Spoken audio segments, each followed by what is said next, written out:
여호수아가 여리고에 가까이 이르렀을 때에 눈을 들어 본즉 한 사람이 칼을 빼어 손에 들고 마주 서 있는지라. 여호수아가 나아가서 그에게 묻되 너는 우리를 위하느냐 우리의 적들을 위하느냐 하니, 그가 이르되 아니라 나는 여호와의 군대 장관으로 지금 왔느니라 하는지라. 여호수아가 얼굴을 땅에 대고 엎드려 절하고 그에게 이르되 내 주여 종에게 무슨 말씀을 하려 하시나이까. 여호와의 군대 대장이 여호수아에게 이르되 내 발에서 신을 벗으라. 내가 선 곳은 거룩하니라 하니 여호수아가 그대로 행하니라. 아멘. 인생을 살다 보면 버거움을 많이 느낄 때가 있습니다. 힘들 때가 있죠. 무슨 압박감을 받고 무거운 짐을 진 것 같은 그런 느낌이 드는 것 말입니다. 그래서 소화도 안 되고 두려움은 더 커져만 가는 것 같습니다. 안절부절 못하죠. 오늘 본문에 여호수아가 그랬습니다. 그는 여리고성 앞을 서성거렸어요.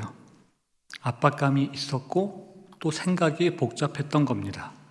그래서 그 성 주위를 이리저리 배회했습니다. 이 본문을 이해하려면 먼저 여호수아가 어떤 사람인지에 대하여 좀 짚고 넘어가야 됩니다. 여호수아는 원래 모세를 보좌하던 보좌관이었습니다. 모세와 함께 그 종된 땅 애굽 땅에서 탈출하게 됐고요. 그리고 홍해를 직접 건너기도 했습니다. 그리고 광야에서는 이 모세가 어떻게 하나님을 만나는지 그 모습 역시 지켜보기도 했죠. 그리고 모세가 회막에 없을 때는 회막에 혼자 남아 그 등불을 지키기도 했습니다. 그런데 이제는 모세가 죽고 없는 거예요. 그래서 자기 혼자 이스라엘을 이끌고 가야 됐습니다. 그래서 하나님이 여호수아에게 이런 말씀을 해주신 것 같아요. 여호수아 1장 6절과 7절 말씀입니다. 강하고 담대하라. 너는 내가 그들의 조상에게 맹세하여 그들에게 주리라 한 땅을 이 백성에게 차지하게 하리라. 오직 강하고 극히 담대하여 나의 종 모세가 내게 명령한 그 율법을 다 지켜 행하고 우로나 좌로나 치우치지 말라. 그러면 어디로 가든지 형통하리니. 여호수아 본인이 얼마나 두려워했으면, 얼마나 무서워했으면 하나님이 그에게 이런 말씀을 하셨을까요? 두려워하지 말라고. 그가 여리고에 다다랐을 때는 새 시대가 열리는 그런 때였습니다. 그래서 할례도 받았고요. 또 유월절도 지켰어요. 그렇게 광야 생활을 청산하고 자유인으로 새로운 삶을 시작하려고 하는데 그 첫 번째 관문으로 여리고성이 떡하고 지키고 있었던 겁니다. 여리고성이 그들의 앞을 가로막고 있었던 것이에요. 그걸 본 정탐꾼들은 말하기를 그 성읍이 크고 그 성곽은 하늘에 닿았다, 그렇게 이야기한 바 있습니다. 한마디로 여리고성의 모양이 너무나도 어마무시했다, 그런 것이겠죠. 정말로 그 당시 여리고성은 그 어마어마한 높이의 성벽으로 둘러싸여 있었다라고 합니다. 그래서 이스라엘 그 백성들에게는 굉장히 큰 도전이 아닐 수가 없었어요. 역사가들에 따르면 그때까지 그 성을 함락시킨 사람들이, 함락시킨 민족이 어느 누구도 없었다, 그렇게 이야기합니다. 그야말로 그때까지는 난공불락의 성이 바로 여리고성이었던 것이죠. 그래서 아무리 여호수아라고 해도요, 그 성 앞에서는 주눅 들 수밖에 없고 작아질 수밖에 없습니다. 여호수아의 능력으로는 이기기 힘들어 보이는 성, 그게 바로 여리고성이었던 것이죠. 그리고 딱히 그들에게 전쟁에 나갈 만한 무슨 무기가 있었던 것도 아닙니다. 여리고성을 무너뜨릴 만한 무기, 그들 손에 쥐어져 본 적이 없어요. 그들에게 있는 무기라고 해봤자 돌팔매나 창, 그런 것들이 전부입니다. 그러나 그에 비해 여리고성 안에 있는 사람들이 가지고 있는 무기는 최첨단 무기죠. 그래서 그들은 여리고성 앞에 더욱 작아질 수밖에 없었습니다.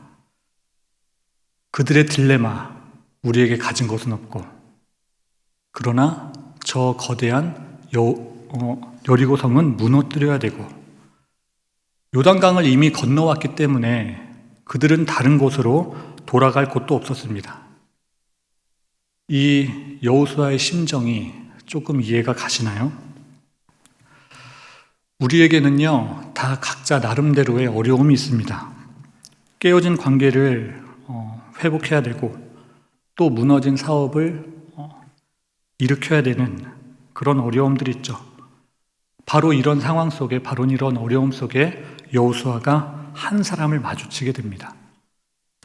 그 사람은 칼을 빼들고 서 있었는데 그가 자기에 대하여 말하기를 나는 여호와의 군대 대장이다, 그렇게 이야기했어요. 그에게 여호수아가 이렇게 묻습니다. 너는 우리를 위하느냐 적들을 위하느냐? 우리가 압박을 받고 살아가는데 그 이유가 뭐겠습니까? 자기 자신에게 집중하기 때문이죠. 하나님 전쟁을 자기 전쟁으로 착각하는 겁니다. 여호수아에게 여리고성이 바로 그런 거였어요. 자기 전쟁이었습니다. 자기가 해결해야 될 문제, 그게 바로 여리고성이었습니다. 그래서 물어요. 누구 편이냐고. 그렇게 여호수아는 자기 편과 아닌 것을 구분지었습니다. 그게 그의 솔직한 모습이었던 것 같아요. 여호수아가 그 사람에게 했었던 그 질문은 굉장히 자기 중심적인 질문이었습니다. 자기 중심적인 사람들은요, 그렇게 모든 일을 자기가 한다고 이야기해요. 공부도 자기가 하고요, 취업도 자기가 합니다. 결혼도 자기가 하고 또 진급도 자기가 해요. 심지어 아이 양육하는 것까지 다 자기가 하죠. 그러면서 힘들다 그렇게 말합니다. 우리가 하는 모든 사업, 내 사업일까요? 하나님 사업일까요? 하나님 사업이겠죠. 내가 하는 공부, 내 공부일까요? 하나님 공부일까요? 하나님 공부인 겁니다. 제가 지금 설교하는 거, 제 설교일까요? 하나님 설교일까요? 하나님 설교입니다. 만약에 이 설교를 제가 한다라고 그러면 저는 두려워가지고 한마디도 못할 거예요. 나중에 성도님들에게 뒤에서 무슨 소리를 들으려고. 현재 코로나 상황으로 많은 사람들이 지금 속상해하고 있습니다. 왜냐하면 내 뜻대로 되는 것이 별로 없기 때문입니다. 세상 일도 그렇고 교회 일도 마찬가지예요.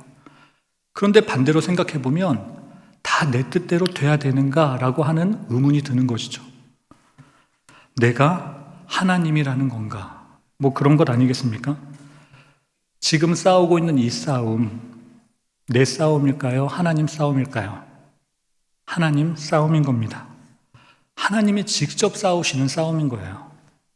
그런데 우리는 왜 그렇게 다 이기려고 드는지, 하나님 싸움을 내 싸움으로 착각해서 그런 것 아닌가 생각해 봅니다. 사람이 어딘가에 몰두하면 이렇게 된다 그래요. 단순해지는 거죠. 여호수아 역시 자기 싸움에만 몰두했던 것 같습니다. 그래서 자기 편인지 아닌지 그것만 보이는 거예요. 이렇게 내 싸움으로 착각하며 사는 사람들은 무언가 세는 것을 좋아한다 그래요. 그게 다윗이 했던 인구조사인데 왜 다윗의 인구조사가 범죄입니까? 그 나라 통치를 자기 뜻대로 하려고 했기 때문입니다. 자기 힘으로 이스라엘이라는 나라를 통치하려고 했던 것, 그게 다윗의 범죄였어요. 우리 삶에도 이런 것이 있을 수 있죠. 다윗의 인구조사 같은 내 힘으로 뭔가를 해보려고 하는 그런 것들이 있을 수 있습니다. 여호수아에게는 그게 여리고성이었다는 거예요. 과연 우리에게는 그 인구조사가 무엇일까요? 우리에게는 여리고성이 무엇이겠습니까? 자기 싸움을 하던 그 여호수아는 여호와의 군대 대장을 만나고 이렇게 묻습니다. 너는 누구 편이냐? 이 질문에 하나님은 그 질문은 잘못됐어 그렇게 찝어주십니다. 그 질문은 아니라는 거예요. 그래서 여호와의 군대 대장이 이야기하죠. 아니라는 겁니다. 그 아닌 질문에 하나님은 우문 현답을 하셨습니다. 그게 나는 여호와의 군대 대장이라는 말이에요. 조금 이상하죠? 여호수아는 이렇게 질문했어요. 당신은 이스라엘 편입니까? 대적 편입니까? 그런데 여호와의 군대 대장은 말하기를 나는 여호와의 군대 대장이다. 네 편도 아니고 대적 편도 아니고 하나님 편이라는 거예요. 이때까지 여호수아는 자기가 모든 역사를 이끄는 줄 생각했습니다. 그에 대한 대답으로 아니라 네가 아니야. 하나님이 이끄시는 거야. 그렇게 말씀하시는 거죠. 지휘권이 너에게 있는 것이 아니라 하나님께 있다라고 하는 그 대답을 하나님은 이렇게 돌려서 표현하셨습니다.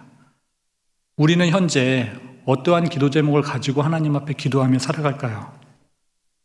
내 싸움에 하나님 껴드셔가지고 좀 도와주세요.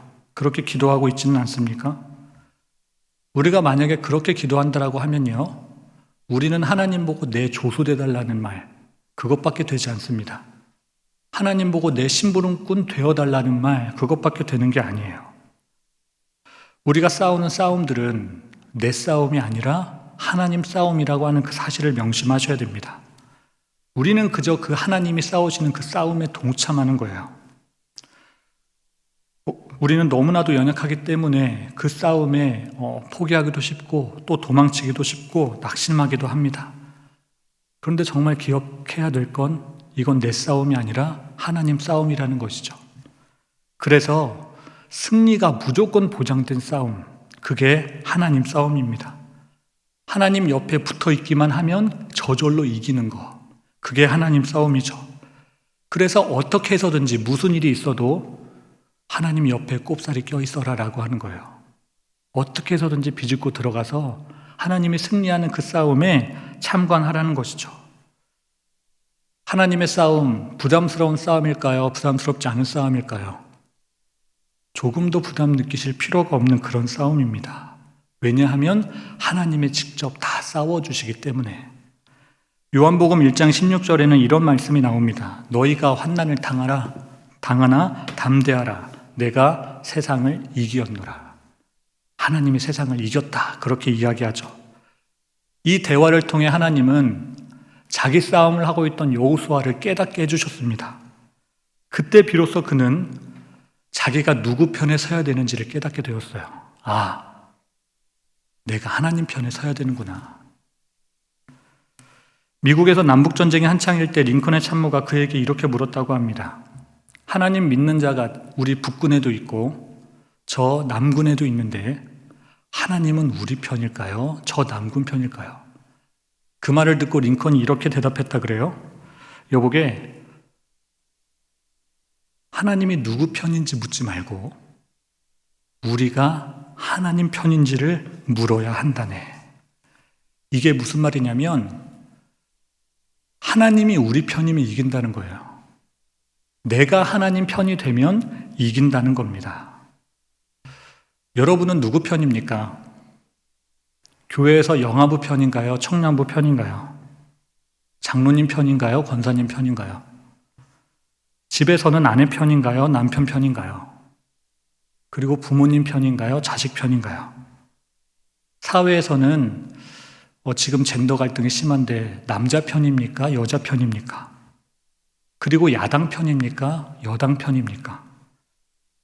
오늘 말씀의 핵심은 하나님이 누구 편인가 그게 아니에요. 내가 하나님 편이냐는 겁니다. 하나님 편에 내가 속해 있는가 그것을 묻고 있다라는 거예요.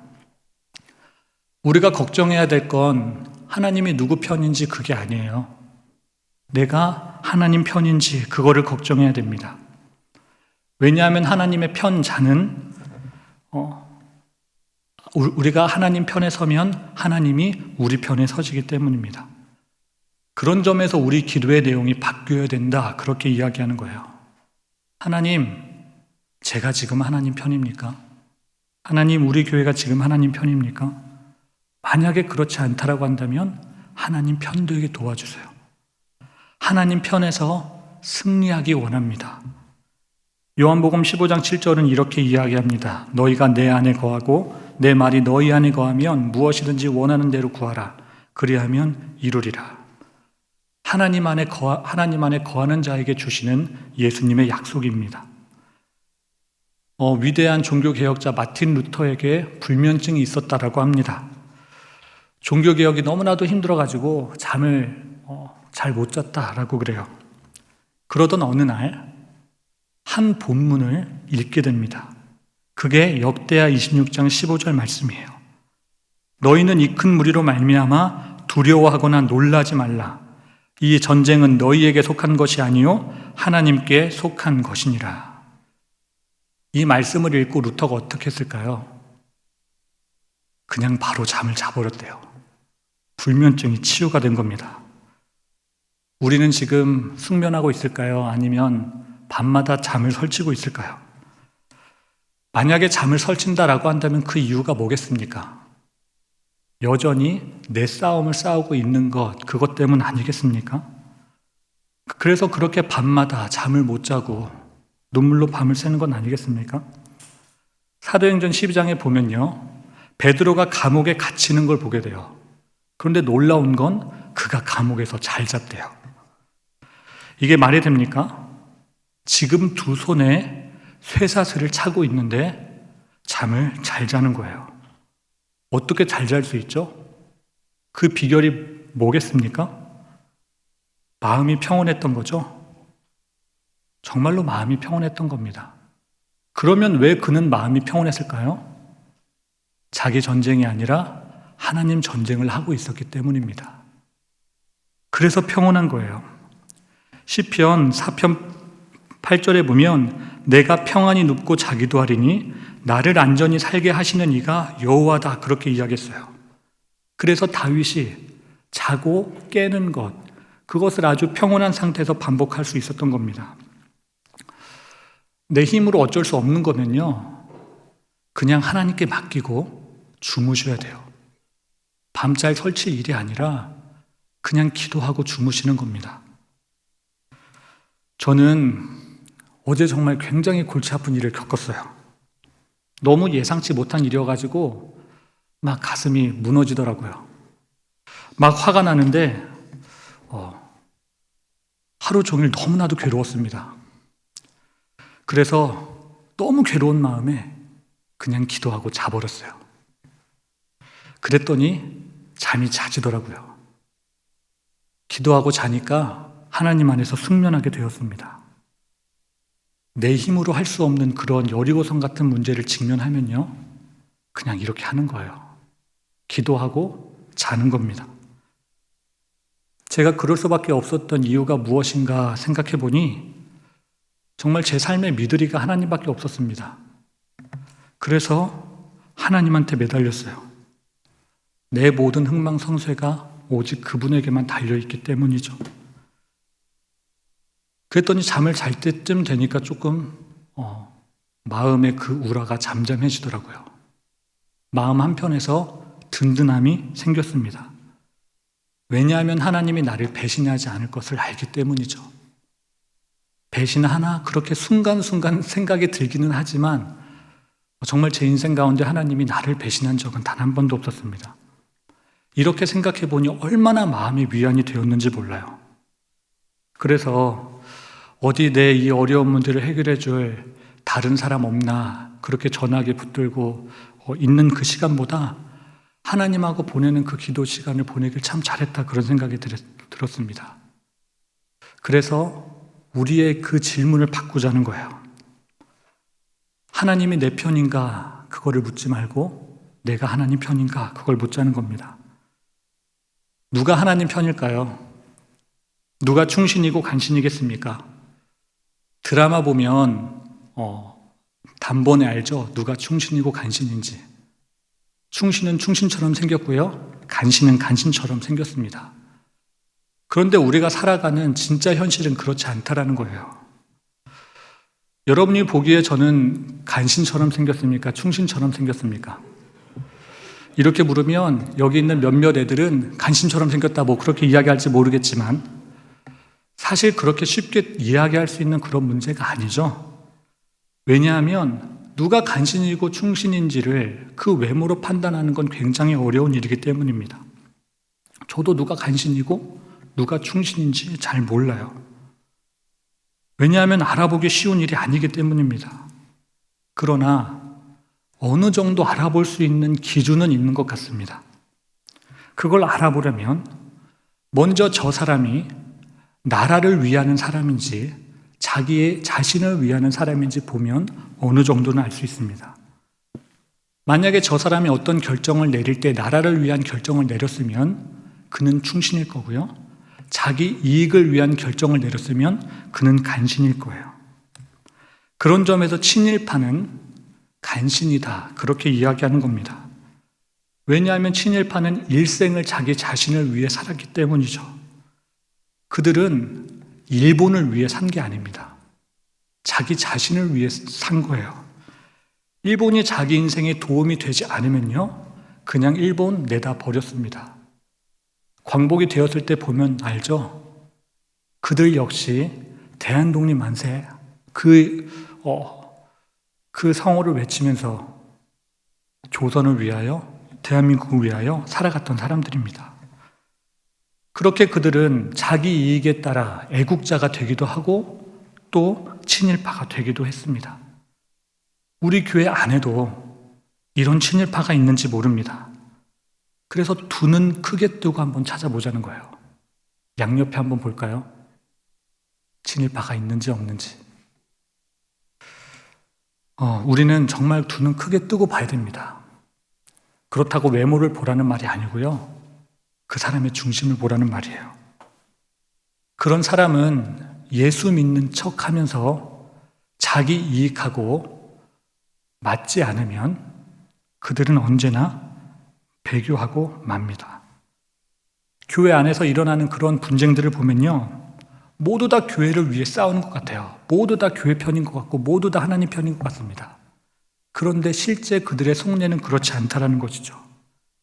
핑계 없는 무덤이 없다고 그들 나름대로의 이유는 다 있어요. 그런데 그 이유를 가만히 살펴보면 다 자기 이익이다, 자기 유익이다 하더라는 겁니다. 하나님 편에 선 사람은 어떻게 살아가는가? 자기 유익을 위하여 살아가는 게 아니고 하나님 나라 유익을 위하여 살아가는 것이죠. 그게 우리의 정체성입니다. 그래서 지금 가장 시급한 일이 무엇인가? 잃어버린 우리의 이 정체성을 회복하는 것이겠죠. 교회는 교회다워지는 거고 성도는 성도다워지는 겁니다. 교회가 부흥하고 은혜 넘칠 때는 대부분 다 이런 모습들이었던 것 같아요. 교회는 교회다웠고 성도는 성도다웠습니다. 이 모습을 계속해서 유지해 갔을 때는 누가 충신이고 누가 간신인지 단번에 알았습니다. 그런데 이 모습이 보이지 않을 때는 교회가 어느덧 영향력을 세상 가운데 잃어가고 있다라고 하는 것이겠죠. 이제 우리는 어느 편에 서야 할지 선택해야 되는 그 기로에 놓여 있습니다. 찬송가 586장 1절 가사를 보면요, 이렇습니다. 어느 민족 누구에게나 결단할 때가 있나니 참과 거짓 싸울 때에 어느 편에 설 것인가. 주가 주신 새 목표가 우리 앞에 보이니 빛과 어둠 사이에서 선택하며 살리라. 선택해야 됩니다. 오늘 본문의 여호수아는 여호와의 군대 대장 그 앞에 자기 얼굴을 땅에 대고 엎드려 절했습니다. 이건 그가 마침내 선택했다는 거예요. 하나님 편에 서기로 그가 선택했다는 겁니다. 그는 그렇게 자기의 모습을 낮췄어요. 이게 뭘 말하냐면 자기에게 더 이상 지휘권이 있지 않고 하나님께 있다라는 것을 신앙으로 표현한 것입니다. 자기에게 있던 지휘권을 하나님께 양도한 것이죠. 출애굽기 12장 41절은 이렇게 말합니다. 430년이 끝나는 그날에 여호와의 군대가 다 애굽 땅에서 나왔은지요. 지금 애굽을 빠져나온 건 연약한 이스라엘 자손들이에요. 그런데 하나님은 그 자손을 보고 뭐라고 이야기하냐면 봐라, 여호와의 군대다, 그렇게 이야기했습니다. 여기서 말하는 여호와의 군대라는 건 무슨 군사 훈련을 받은 그런 군사 집단을 말하는 게 아닙니다. 생각해 보세요. 그들이 언제 군사 훈련을 받은 적이 있습니까? 그들은 430년 동안 노예였거든요. 그래서 그들에게 배어있는 습관이라고는 노예의 근성, 그거밖에 없었던 자들이에요. 죄 가운데 태어나서 죄 가운데 죽어간 자들, 그들이 이스라엘 자손이었습니다. 그런데 하나님은 그들 보고 여호와의 군대라 그렇게 명하신 거예요. 그들이 어떻게 여호와의 군대라는 그 칭호를 들을 수 있었을까요? 그 비결이 뭐였겠습니까? 그 지휘권이 하나님께 있었기 때문이죠. 하나님의 지휘권을 받는 군대가 여호와의 군대입니다. 하나님의 지휘를 받는 여러분이 하나님의 군대예요. 하나님의 말씀을 듣는 그 충일교회가 하나님의 군대입니다. 하나님 말씀을 따르는 가정이 하나님의 여호와의 군대예요. 그 모습이 아무리 보잘것없어 보여도 하나님께 속해 있는 그 사람들이 여호와의 군대인 겁니다. 여수 애양원에 가면 사랑의 원자탄으로 유명한 손양원 목사님의 기념관이 있습니다. 손양원 목사님은 여수 순천 반란 사건 때 공산당원들에게 자기의 사랑하는 두 아들을 잃으셨습니다. 그리고 얼마 후 자기 아들을 죽인 그 공산당원을 양자 삼으셨죠. 원수를 사랑하라는 그 주님의 말씀에 순종하신 겁니다. 그리고는 고통과 소외 속에 살아가는 그 한센인들과 여생을 보내셨습니다. 그리고 6.25 동란이 있을 때는 피난을 가지 아니하고 교회 지키다가 공산군들에게 체포되어 순교당하고 말았습니다.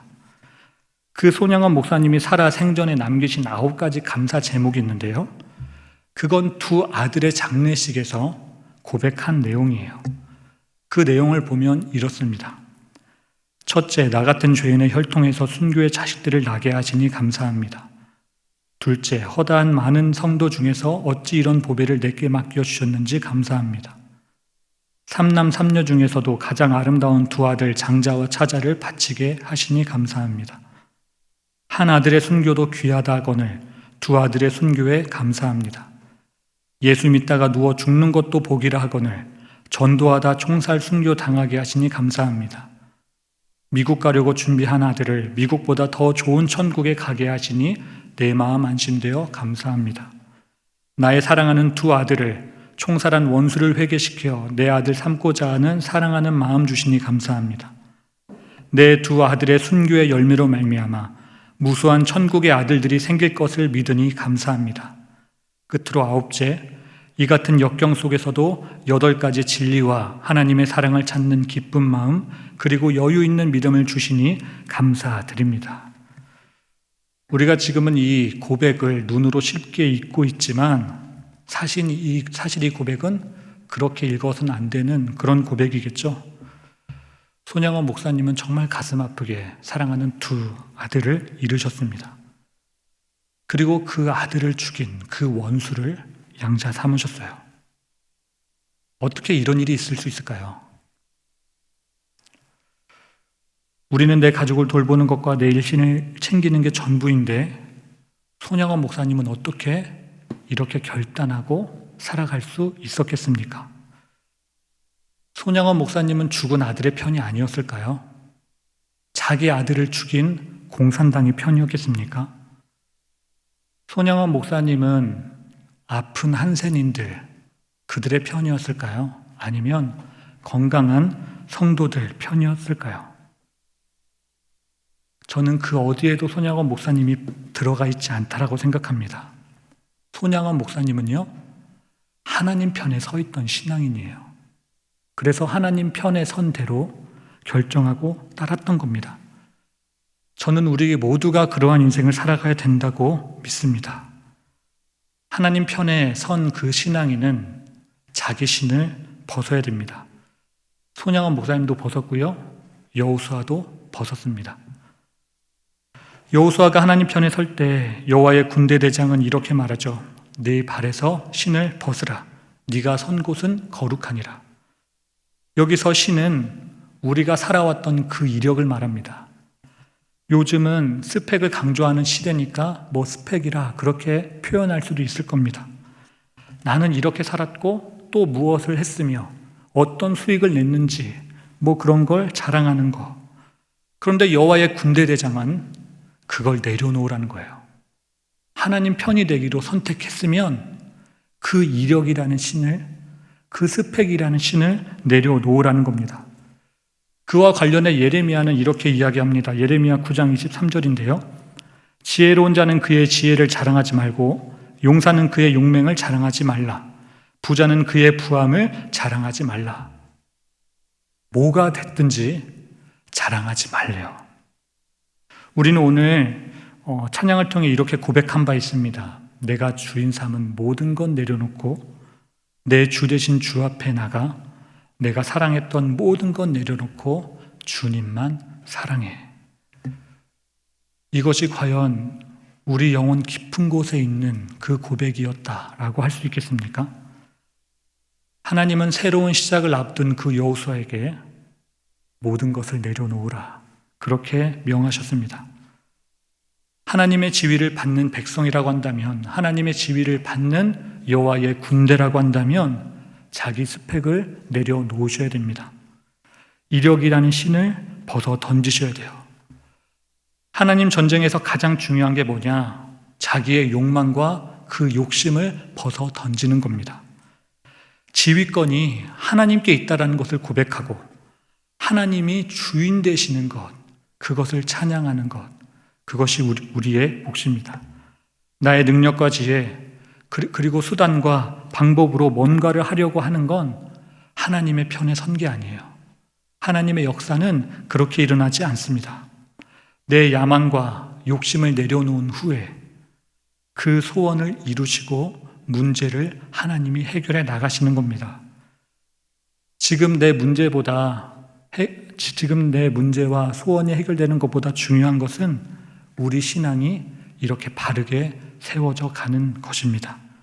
그래서 우리 문제와 소원에만 집중할 게 아니라 이런 과정 속에 멈추어 서서 우리 자신을 한번 돌아보자는 것이죠. 내가 과연 구별된 성도로서 지휘권을 하나님께 양도하고 있는지, 하나님께 맡기고 있는지, 혹 하나님의 전쟁을 내 전쟁으로 착각하고 살아가고 있지는 아닌지 점검해 보자는 겁니다. 우리는 오늘 이 시간 이 거룩한 곳에서 우리의 신을 벗고자 합니다. 훗날의 결과가 어떻게 될지는 모르지만 잘 될 수도 있고 안 될 수도 있지만 믿음의 역사는 하나님 편에 선 자들에게 있었다, 그렇게 성경은 이야기합니다. 그 거룩한 여정에 동참하는 우리 모두가 되기를 바라겠습니다.